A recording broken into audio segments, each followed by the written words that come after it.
Bismillahirrahmanirrahim. Assalamualaikum warahmatullahi wabarakatuh. Selamat pagi, salam sejahtera untuk kita semua.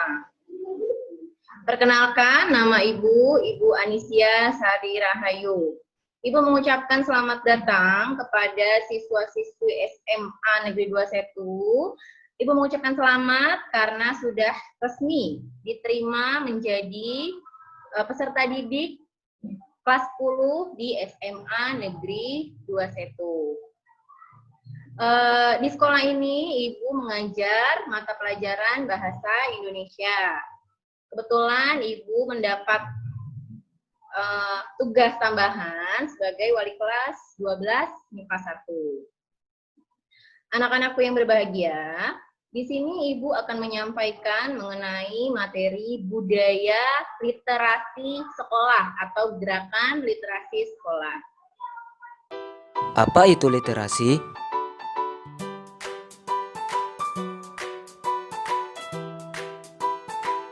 Tahukah kamu? Berdasarkan data World's Most Literate Nations tahun 2016, peringkat literasi Indonesia berada pada urutan kedua terbawah dari 61 negara. Menurut data UNESCO tahun 2012, indeks tingkat membaca orang Indonesia hanya 0,001. Itu artinya hanya 1 dari 1000 orang Indonesia yang gemar membaca. Apa penyebab literasi di Indonesia masih kurang? 1. Penyediaan buku yang masih rendah. 2. Harga buku masih relatif mahal. 3. Masyarakat Indonesia sibuk dengan hiburan dunia. Dan 4. Masyarakat Indonesia masih malas. Bagaimana cara mengatasinya? 1. Didik anak untuk membaca sejak dini. 2. Rajin menabung untuk membeli buku. 3. Biasakan membaca buku 15 menit per hari. Dan 4. Bentuk komunitas membaca. Ayo, baca bukumu. Maka dunia berada di genggamanmu. Kira-kira apa saja yang kalian ketahui mengenai literasi? Atau yang kalian ketahui tentang literasi? Sedikit Ibu bahas mengenai pengertian literasi. Bisa dilihat ya, di sini sudah ada PowerPoint yang meliputi mengenai materi literasi. Sebetulnya apa yang dimaksud literasi? Dewasa ini kita mengetahui bahwa literasi diidentikan dengan kegiatan membaca dan menulis. Tetapi apabila kita gali lebih dalam, atau pada tahun 2003, di situ ada deklarasi Praha, ya, atau deklarasi literasi sedunia atau internasional. Di situ deklarasi Praha mencetuskan atau mengatakan bahwa literasi mencakup bagaimana seseorang berbicara di masyarakat. Nah, literasi juga bermakna praktik dalam hubungan sosial yang terkait dengan hubungan, pengetahuan, bahasa, serta budaya. Nah, ini dinyatakan oleh UNESCO. Nah, sejauh ini kita mengetahui bahwa literasi itu hanya sebatas membaca juga menulis. Nah, tetapi apabila kita gali lebih jauh, sebetulnya literasi juga mempengaruhi seseorang berbicara, terutama apabila berbicara di masyarakat. Ya, ini secara literasi, ruang lingkupnya secara umum ya. Kita lihat apa itu gerakan literasi sekolah. Nah, poin kedua atau slide kedua, di sini Ibu menjabarkan mengenai gerakan literasi sekolah. Nah, apa yang kalian ketahui mengenai gerakan literasi sekolah? Nah, di SMP mungkin kamu pernah mendengar kata-kata literasi untuk wajib membaca di perpustakaan. Kalau di SMP-mu menerapkan seperti itu ya. Kita lihat, sebetulnya gerakan literasi sekolah, nah ini sebetulnya bersifat partisipatif ya. dengan melibatkan warga sekolah. Warga sekolah yang dicakup di sini meliputi yang pertama, sudah pasti peserta didik. Yang kedua, guru. Nah, yang ketiga, kepala sekolah. Yang keempat, tenaga kependidikan. Tenaga kependidikan di sini meliputi TU, ya, karena di sekolah bukan hanya guru saja, ada TU. Kemudian komite sekolah, pengawas sekolah. Nah, yang terakhir, orang tua atau wali peserta didik. Kalau orang tua di sini nggak setiap hari ya ada di sekolah. Kemudian masyarakat. Nah, masyarakat yang dimaksud di sini yaitu tokoh. Biasanya di sekolah-sekolah itu terdapat tokoh masyarakat yang menjadi tauladan atau dijadikan contoh. Biasanya diundang dalam rapat-rapat, ya kurang lebih komite lah seperti itu ya. Kemudian, gerakan literasi sekolah ini mendapat dukungan dari beberapa elemen. Nah, upaya yang ditempuh untuk mewujudkannya, apa sih di sekolah untuk mewujudkannya, upayanya bagaimana? Nah, sederhana saja sebetulnya untuk mewujudkan gerakan literasi sekolah, paling tidak para siswa atau warga di sekolah dibiasakan membaca sebelum kegiatan belajar mengajar dimulai. Membacanya sebanyak apa, Bu? Selama apa, Bu? Hanya sebentar, selama 15 menit. Nah, seperti itu ya. Itu gerakan literasi sekolah. Diupayakan pembiasaannya para siswa-siswi juga warga sekolah membaca sebelum kegiatan belajar mengajar dimulai selama 15 menit. Nah, kira-kira buku apa saja, Bu, yang dibaca? Bebas. Bisa berupa buku fiksi, bisa non-fiksi. Kalian di SMP sudah tahu ya apa itu fiksi dan apa non-fiksi? Nah, Ibu jelaskan sedikit. Kalau fiksi itu yang merupakan karangan yang di dalamnya itu banyak apa ya Ibu bahasanya ya? Banyak karangan yang tidak sesuai dengan faktanya ya, atau imajinatif bahasa ininya ya. Kalau fiksi itu karangan yang bersifat imajinatif. Biasanya apa saja kalau fiksi? Novel, ya, cerpen, kemudian puisi, ya. Tetapi mungkin kalau anak-anak seusiamu itu banyak membacanya novel. Nah, apa saja Bu kalau non fiksi? Nah, kalau non fiksi ini yang berupa fakta, ya, berupa buku-buku pelajaran seperti itu. Bisa pelajaran bahasa Indonesia, bisa matematika, bisa kimia, dan sebagainya, ya. Kita lanjut.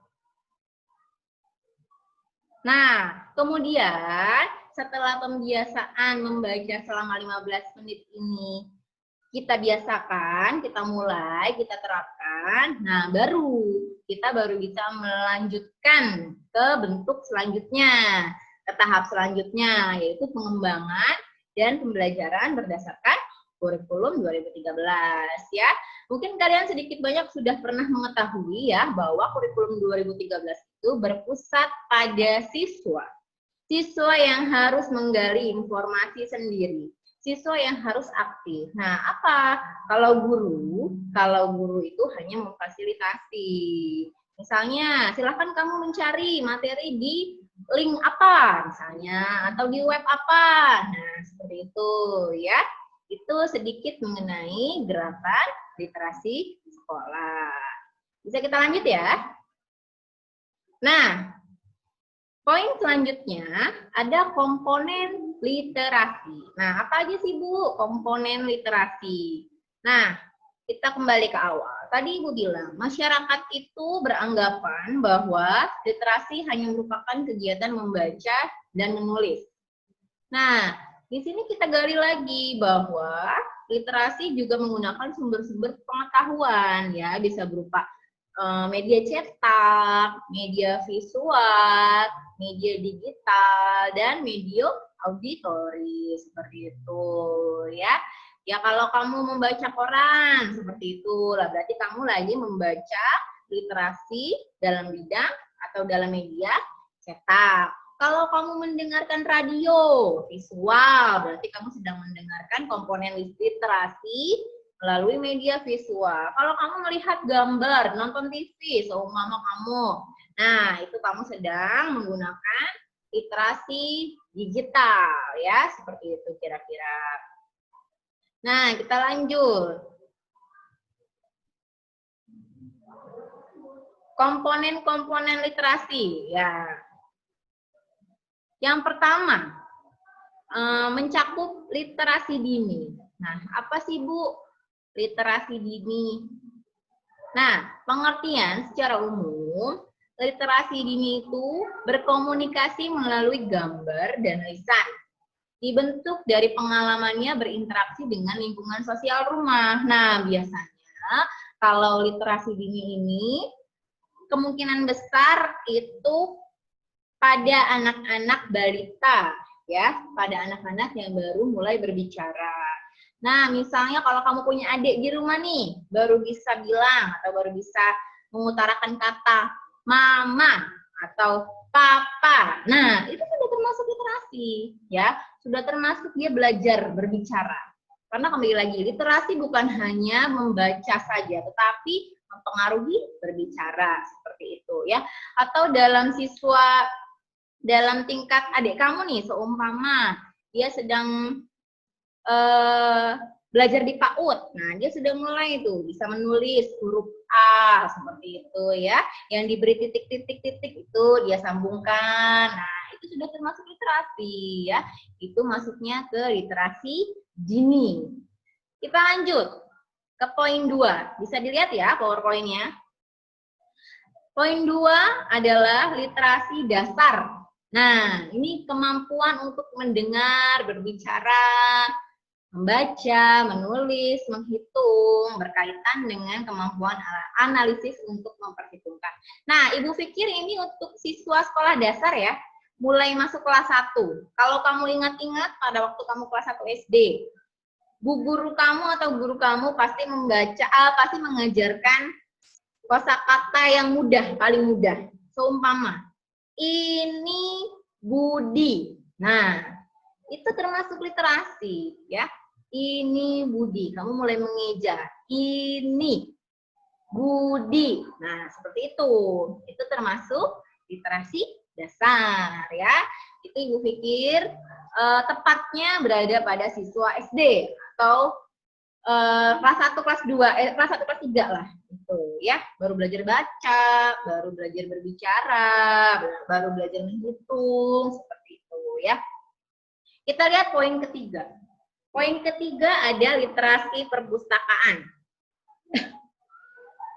Literasi perpustakaan tujuannya memberikan pemahaman atau cara membedakan bacaan fiksi dan non-fiksi.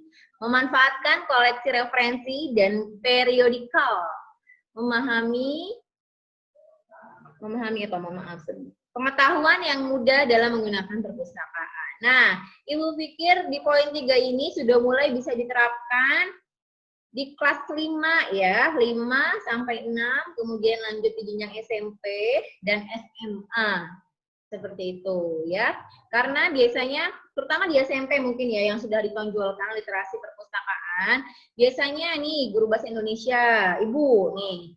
Kadang-kadang kalau Ibu lagi materinya bersangkutan dengan harus ke perpustakaan, ya harus. Kamu harus ke perpustakaan, mencari referensi, seperti itu ya, menggali ilmu, mencari bacaan-bacaan yang bagus. Nah, itu literasi perpustakaan.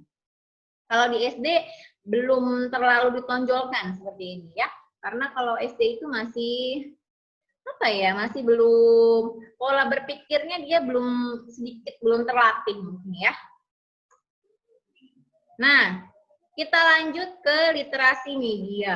Nah, ini ya, kemampuan untuk mengetahui bentuk media yang berbeda seperti media cetak, media elektronik, media radio, televisi, internet. Nah, Ibu pikir untuk literasi media ini bertepatan untuk siswa SMA.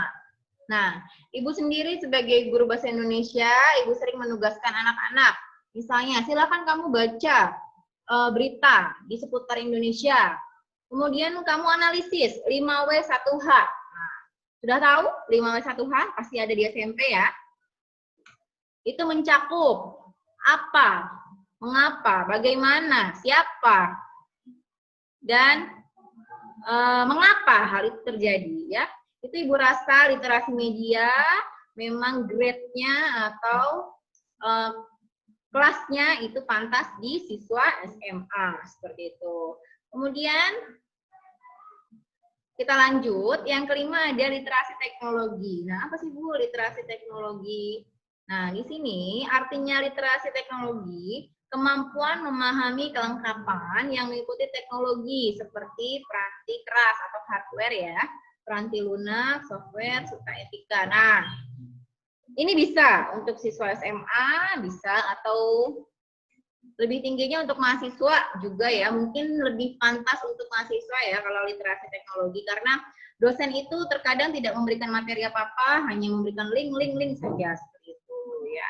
Yang terakhir, literasi visual. Nah, coba kamu pahami di situ. Merupakan pemahaman tingkat lanjut literasi media dan literasi teknologi yang mengembangkan kemampuan dan kebutuhan belajar dengan memanfaatkan materi visual. Nah, ini seperti tadi ya, ini hampir mirip dengan literasi media. Oh, ada perbedaan. Kalau visual, ini kamu mendengar beritanya biasanya di radio, ya, atau mendengar berita yang hanya kamu dengar suaranya saja, tetapi tidak kamu lihat gambarnya. Seperti itu. Nah, di sini ada komponennya ya, Ibu buat tabel di sini. Komponen literasi dari mulai literasi usia dini dengan berhubungannya dengan pihak yang berperan aktif. Bisa kamu lihat. Nah, seperti Ibu katakan tadi ya, literasi dini. Nah, betul. Di sini literasi dini ini ruang lingkupnya hanya anak dengan keluarga, anak dengan orang tua, anak dengan guru PAUD di sini ya, atau guru TK. Kemudian anak dengan pengasuh. Nah, ini dari mulai balita ya, balita sampai anak-anak. Kita lihat literasi dasar. Nah, literasi dasar sudah mulai kamu dapatkan di dalam pendidikan formal, mulai dari SD, SMP, SMA, sampai mahasiswa. Kemudian literasi perpustakaan, ini yang Ibu tadi sudah katakan, ditonjolkan sejak mulai kamu SMP. Tahun kemarin kamu masih SMP ya, berarti paling tidak kamu sudah mengenal literasi perpustakaan. Nah, bisa dilihat selanjutnya literasi teknologi, pendidikan formal dan keluarga, literasi media, di situ ada pendidikan formal, keluarga dengan lingkungan sosial. Yang terakhir ada literasi visual, di situ sama ya, di pendidikan formal juga ada, keluarga juga dapat, lingkungan sosial juga berpengaruh ya.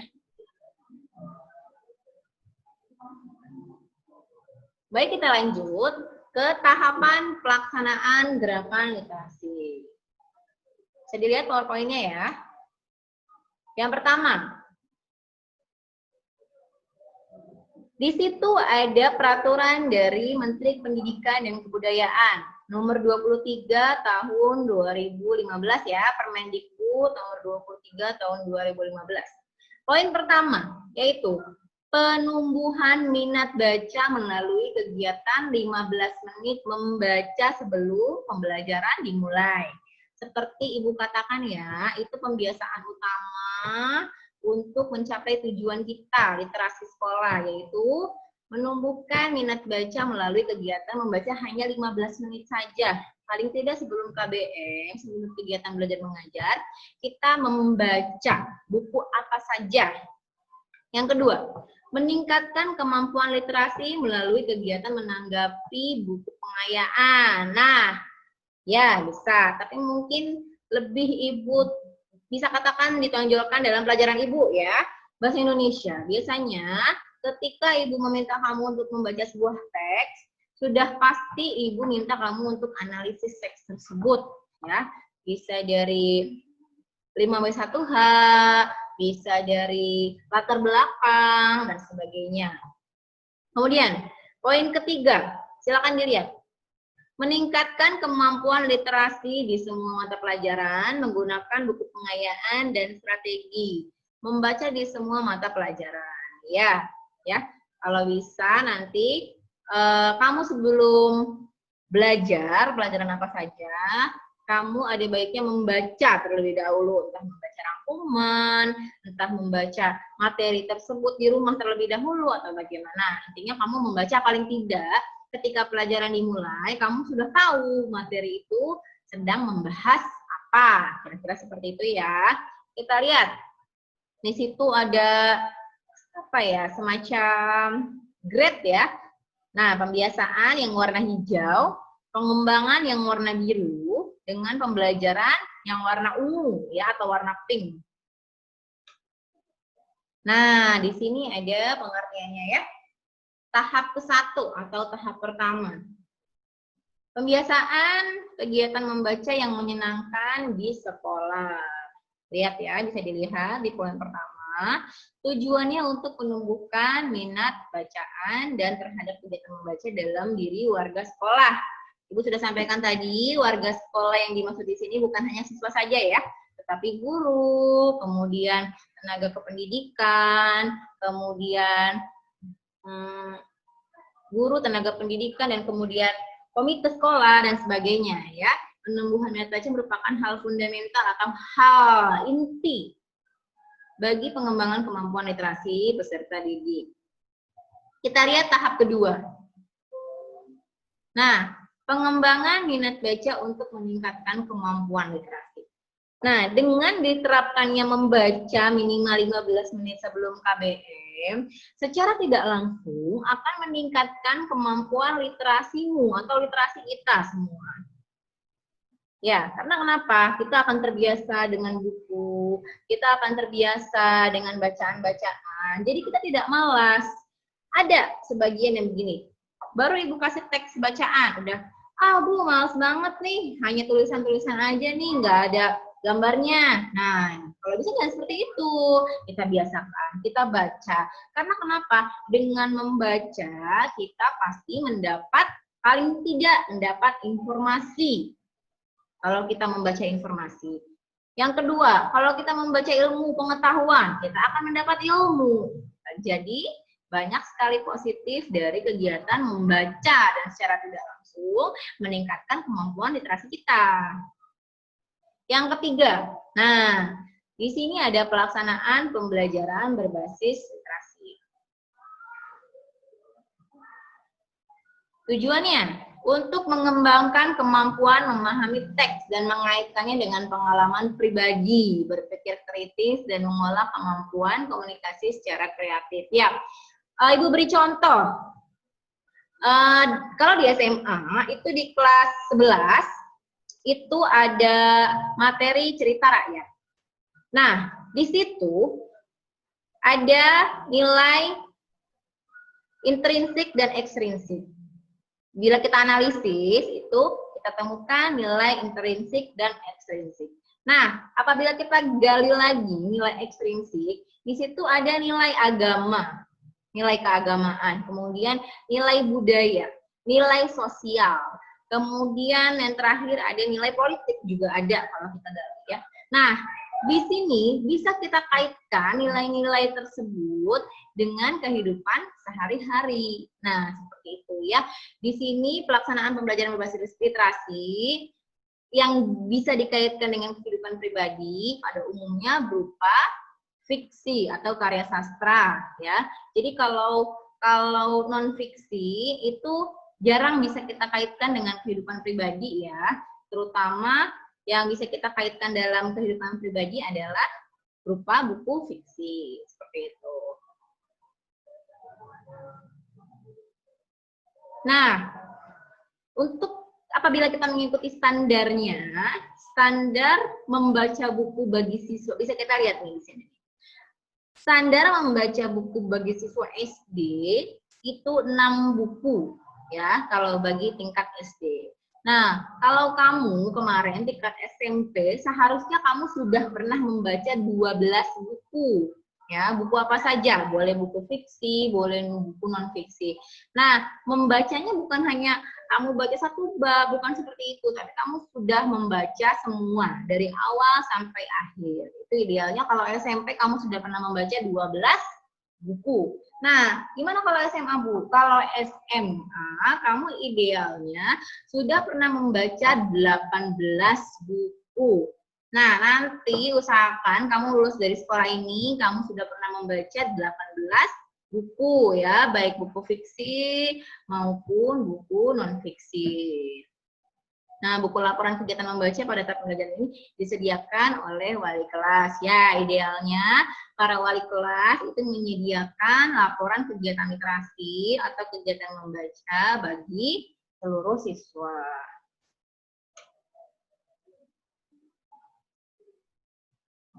Nah, bisa dilihat ya, di sini ada sebuah gambar, Ibu ambil dari gerakan literasi sekolah, bisa kamu amati.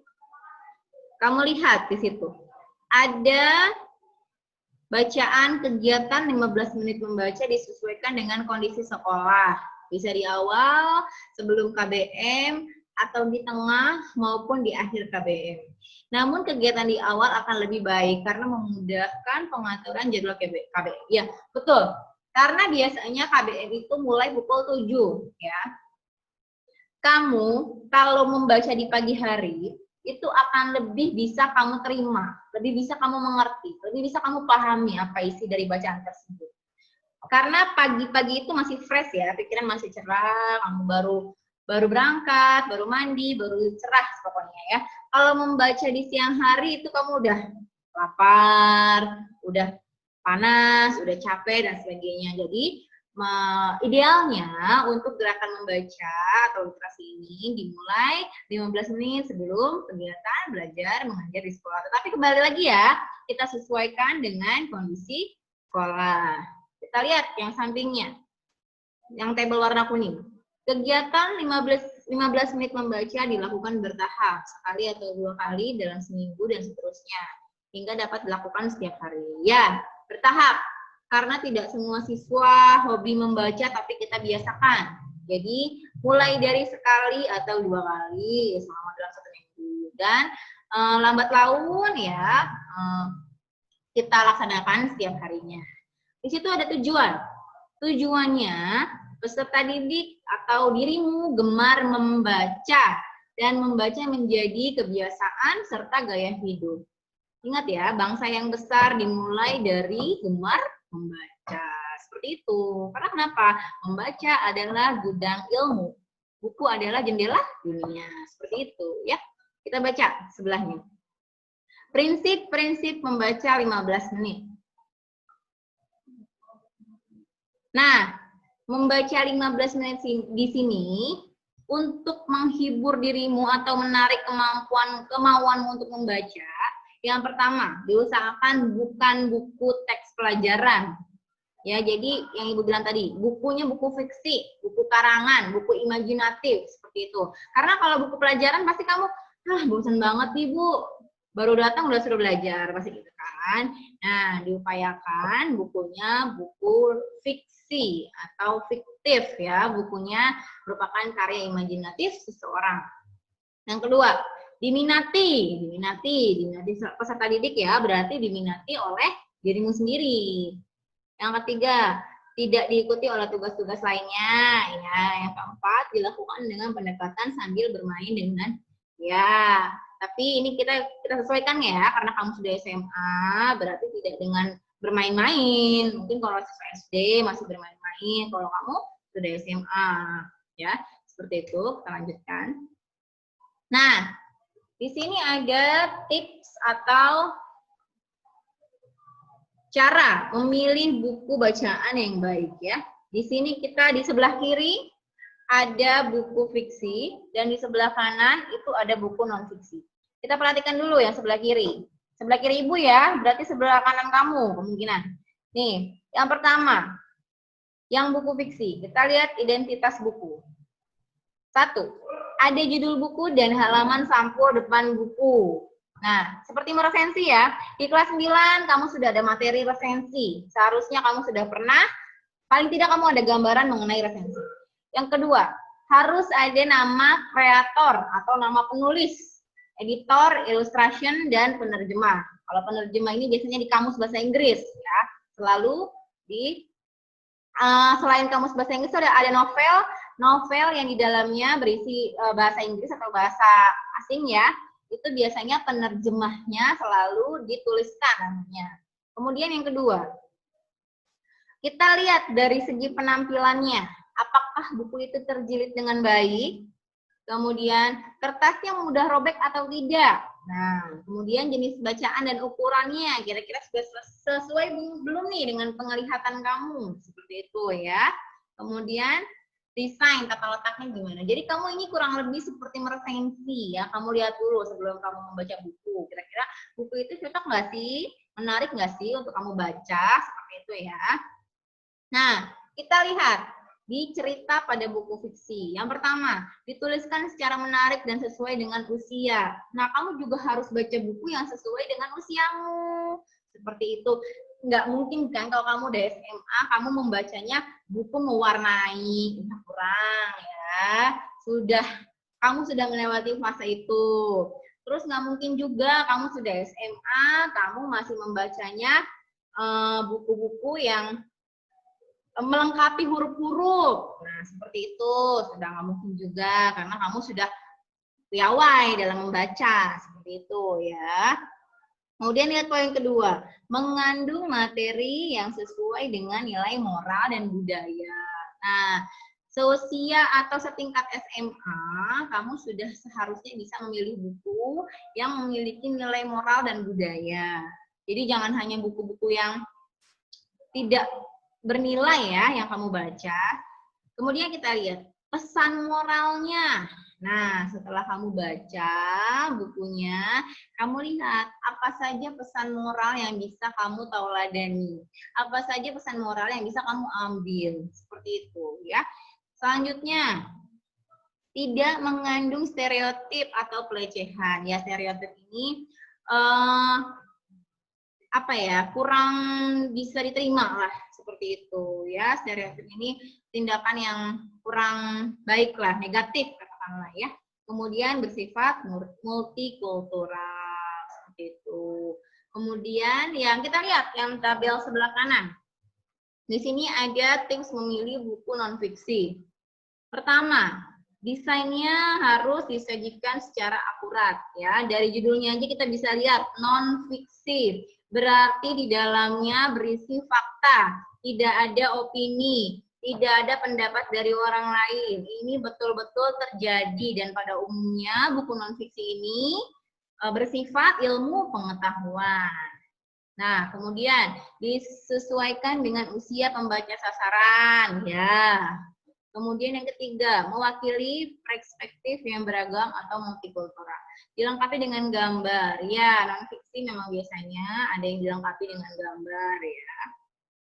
Berasal dari sumber yang dapat dipertanggungjawabkan. Nah, ini wajib ya. Non-fiksi walaupun fakta, tetapi juga pengarangnya harus disisipkan atau dituliskan. Kemudian bahasa. Nah, kita lihat segi bahasa dari buku non-fiksi. Nah, buku non-fiksi itu pada umumnya merupakan buku yang mencakup ilmu pengetahuan. Harus menggunakan bahasa baku yang mudah dipahami oleh pembaca sasaran. Bahasa baku di sini berarti bahasa yang sesuai dengan EYD atau bacaan yang berterima, menggunakan bahasa Indonesia yang baik dan benar. Jadi bukan menggunakan bahasa daerah ya, atau bahasa gaul. Nah, bukan.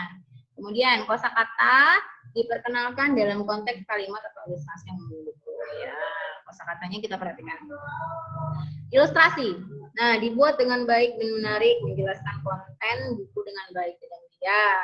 Ilustrasi itu berupa foto ya. Foto dapat dipertanggungjawabkan keasliannya, memiliki izin untuk dipergunakan, dan sumbernya disebutkan. Wajib ya, apabila kita mengarang foto buku atau mengarang suatu tulisan, kita wajib mencantumkan sumbernya. Jadi pembaca itu tidak bingung, dan kamu sebagai pembaca juga harus bisa kritis. Ini sumbernya dari mana kalau kita membaca buku seperti itu ya.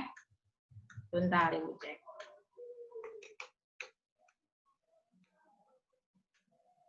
Nah, di sini ada settingan ya, atau cara kita membuat kelas ini layak untuk kita jadikan kelas yang kaya akan literasi. Kalau Ibu pikir di sini settingannya itu untuk siswa SD ya, karena siswa SMA jarang kelasnya seperti ini. Gak apa-apa, paling tidak kita punya sedikit gambaran ya, kelas literasi itu harus dibuat senyaman mungkin. Karena kenapa? Kita ingin membaca. Membaca itu paling tidak ruangannya harus tenang. Nggak bisa kita membaca dengan keributan, kegaduhan di sampingnya atau di sebelahnya ya. Nah, lihat yang tabel sebelah kiri. Paling tidak di sekolah itu kita harus punya buletin dinding. Nah, kita punya ya di sekolah label nama-nama benda. Nah, ya seperti inilah ya kira-kira ya karya-karya. Ini kurang tepat untuk kamu, mohon maaf ya. Kita lanjut aja. Mengembangkan sudut baca di sekolah. Nah, ini aja. Karena tadi ini kurang cocok, mohon maaf. Mengembangkan sudut baca di sekolah. Ya. Di mana aja sih kira-kira kita bisa membaca buku selain di ruang kelas? Yang pertama, kita bisa membaca di kebun sekolah. Ya. Memang sekolah kita belum punya kebun, paling tidak kita bisa mencari posisi idealnya di mana.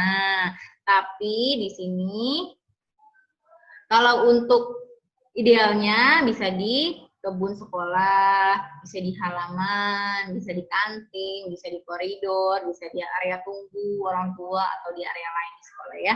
Nah, bisa kamu sesuaikan dengan keadaan sekolah kita nanti. Kemudian yang kedua, dibuat aman dan menyenangkan dengan meja kursi dan atap. Ya, pasti ya, kalau nggak ada atapnya nanti kehujanan. Nah, selanjutnya, koleksi buku dapat disimpan di rak buku ya, pasti ya. Kita sudah punya perpustakaan, walaupun memang belum memadai. Paling tidak kita punya kumpulan-kumpulan buku yang bisa kamu baca nanti per harinya ya. Nah, kita lihat di sudut baca kelas. Menyediakan buku-buku fiksi dan non-fiksi untuk dibaca pada kegiatan 15 menit membaca setiap hari ya, dihiasi oleh poster kampanye membaca. Iya, nanti kita akan buat seperti ini ya, kira-kira ya.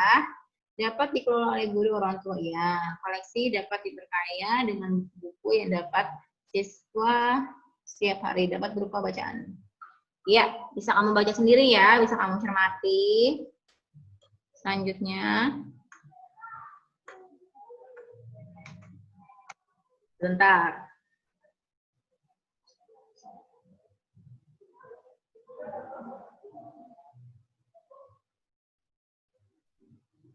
Ini kita slide aja ya, kita lewati aja.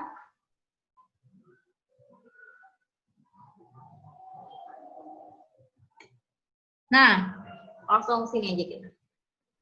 Pelibatan orang tua dalam gerakan literasi sekolah. Nah, secara nggak langsung kita juga sebetulnya membutuhkan atau melibatkan orang tua kamu untuk menjalankan gerakan literasi sekolah. Ya, yang pertama, orang tua atau wali murid berperan dalam tim literasi sekolah. Nah, yang dimaksud berperan di sini itu kamu setelah pulang sekolah nih, kamu pulang sampai rumah. Terus bukan membiarkan kamu di rumah hanya menonton TV saja atau bermain games atau nonton YouTube dan sebagainya. Orang tua sebaiknya menyarankan kamu untuk membaca terlebih dahulu. Membaca bukunya apa saja, boleh fiksi, boleh non-fiksi. Nah, kemudian membantu berpartisipasi dalam, ya, nanti suatu saat akan ada festival literasi, ya, mungkin nanti kita berkolaborasi dengan sekolah lain. Nah, nih orang siswa atau orang tua kamu bisa mendukung kegiatan tersebut. Ya, kurang lebih seperti ini ya. Jadi, Gerakan literasi sekolah itu juga harus didukung oleh masyarakat luar atau orang tua kamu, seperti itu di rumah ya. Jadi kamu sampai rumah, jangan sampai hanya sampai rumah, lepas tas, taruh tas, lempar tas, lepas sepatu, lepas baju dan sebagainya, kamu main game, ya jangan seperti itu ya. Paling tidak kamu baca buku. Jadi kamu nggak lupa ilmu yang kamu dapat di sekolah, tidak kamu lupakan di rumah. Ya, itu saja kira-kira yang bisa Ibu sampaikan dalam materi gerakan literasi sekolah ya. Semoga dapat menjadi manfaat bagi kita semua, dan kurang lebihnya Ibu mohon maaf apabila dalam berkata-kata terdapat kesalahan-kesalahan ya. Baik, Ibu akhiri materi hari ini. Sampai ketemu secara langsung ya di SMA Negeri 21. Selamat siang, wabillahi taufiq wal hidayah. Wassalamualaikum warahmatullahi wabarakatuh. Tahukah kamu kenapa kita harus rajin baca buku? Banyak manfaat bisa didapat dari membaca buku.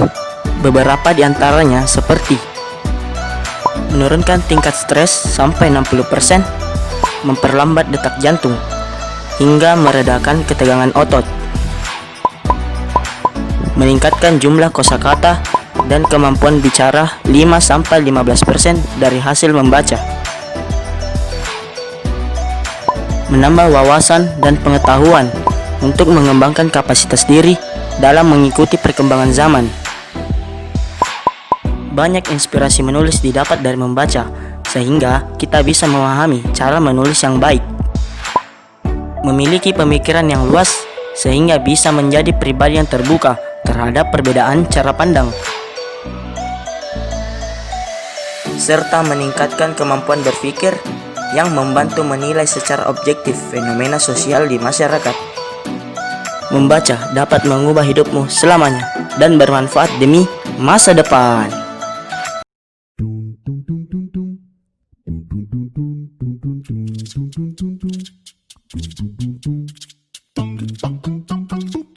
Assalamualaikum. Sebagai pelajar, kalian tentu tahu kan pentingnya membaca. Tanpa membaca, kalian akan ketinggalan dalam pelajaran, yang pada akhirnya bisa menurunkan semangat belajar kalian.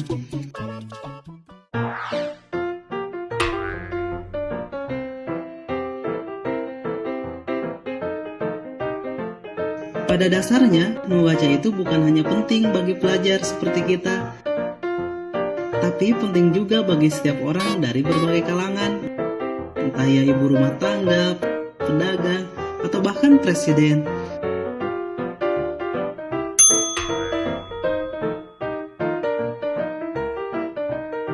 Membaca itu sangat menyenangkan loh, dapat dilakukan dimanapun dan kapanpun. Ya, kecuali saat kamu tidur. Dengan membaca, kita jadi banyak tahu tentang banyak hal. Kenapa gunung bisa meletus? Kenapa air laut asin? Oh ya, tahukah kalian bahwa ternyata selain memperluas wawasan, membaca pun bisa menurunkan stres, melanjutkan kreativitas, meningkatkan kesehatan, konsentrasi, serta daya ingat. Luar biasa bukan?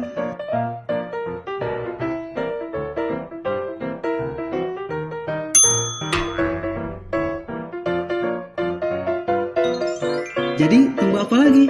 Yuk kita biasakan membaca dari sekarang.